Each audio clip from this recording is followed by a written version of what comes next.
Okay, I'm going to add some effects to what I already have. So I have Twinkle Twinkle Little Star, right?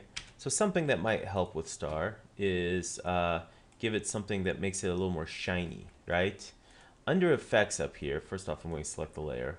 We go to effects, and effects all live here in this area, right? We could also go to effects and presets, and we could look at effects down here. Now, I don't want you to use any presets, okay? How do you know if it's presets? If you look under something that says animation presets right here, right? And what happens is that they look like this little FX thing, okay? These are what other people have created, and we do not want to go that way. I want you to use your own. So, what we're doing here is that we are going to go to effect, and the effect I'm going to show you is under generate. In fact, I'm going to show you a couple under generate and distort. These are really two good places to look for effects. Feel free to use any of these that you would like. Stylize is actually another good one as well that you might want to use because they're pretty easy to do. So I would pretty much stick to those. I'm going to just go over generate and distort though. You could always look for an effect, and if you can't find out how to do this, you could go to After Effects help and type in the effect name, and if your computer is connected to the internet, it'll look it up and it'll tell you how to use that effect, which is great. There's also some tutorials with Andrew Kramer and Adobe TV that I have put on the assignment sheet that you can watch that goes over even more effects, right? But all these effects kind of work the same way. So I'm going to use light sweep on here, right? And as you can see, we already see an effect kind of going on here. And basically what's going on is when we add an effect and we twirl open the star layer, we have something called effects here. We have light sweep, and we have all these parameters we can adjust, which are the same adjustments up here. You can adjust it down here or up here. I generally tend to adjust up here, but it's really to what you want. So what I'm going to do is as the star is coming up, so right around 3 seconds, I am going to make the light sweep through. Before I have the light sweep through, here we go, right? This is the center that I'm moving. You can also move the center this way. I'm going to adjust this light so it's a little more intense. So I'm going to have the intensity, maybe I'll bring the width up a little bit. And what I am going to do is I am going to deal with the center here. And I'm going to start here. And I'm going to take 1 second to sweep all the way through.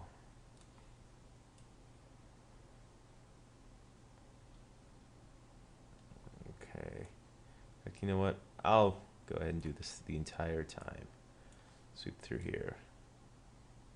So what do we have? We now have an effect star. Right? Looks pretty good. Star. Now, let's say I want it to explode into a bunch of little stars, right? I have an effect for that as well.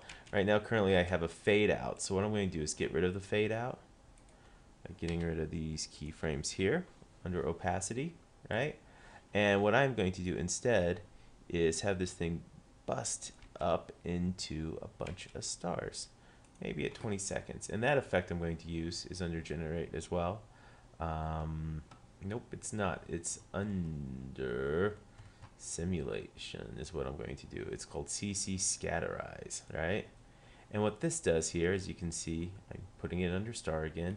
I now have it down here as well, right? CC Scatterize. It only has a couple of different parameters, and this top one is going to be that busting up into stars, right? So I'm going to leave this at 0, and I am going to have this star bust. Maybe I'll take it from here. As you can see, the keyframe is going down here to 0. We'll have it to 1,000,000 stars. There we go. Looks pretty good. I'm thinking though, maybe that's too many. Maybe we'll just have it do something like this, right? There we go. Now I'm going to still need a little fade out here, right? So maybe I will do a little 15 frame fade out after all, which I think would make this look nicer because it's like fading into oblivion.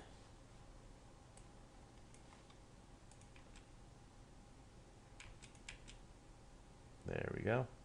Now, other effects we could use as well that I wanted to show you. would be things like we have plenty of distort things. This is going to distort the star in some way. So we can do something like distort. Here we go. This doesn't really make a lot of sense, but we can do like a page turn, right? Where we can, as you can see, we have the fold right here with just top and bottom. If we move that, we can see that this anchor point is moving, right? So what does that mean? That means that if we pull this over, we can start to get the turn, right?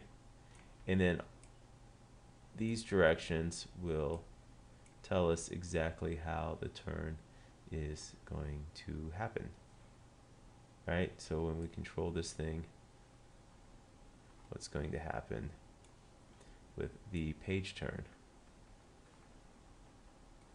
right?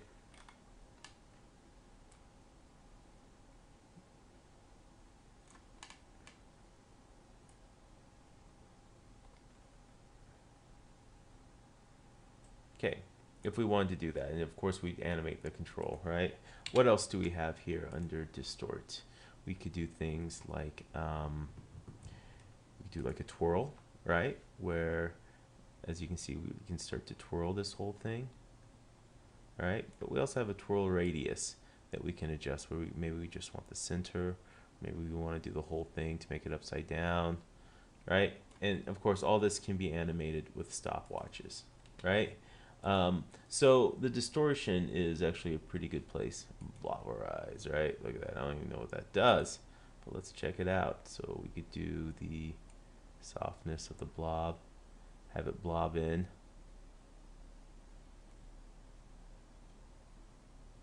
That looks pretty cool. All right, and of course we can change those parameters, but that's just animating that parameter if we wanted to. So really a great thing to do is just explore, just go for it and see what happens, you know. What's we can do I don't know, twirl, warp. Warp is pretty normal, right? We can do arc, upper arc, bulge, right? Wave, fish, right? And we can always animate this thing if we wanted to as well, right? So play around with these if you'd like and go for it, right? This is my suggestion to you.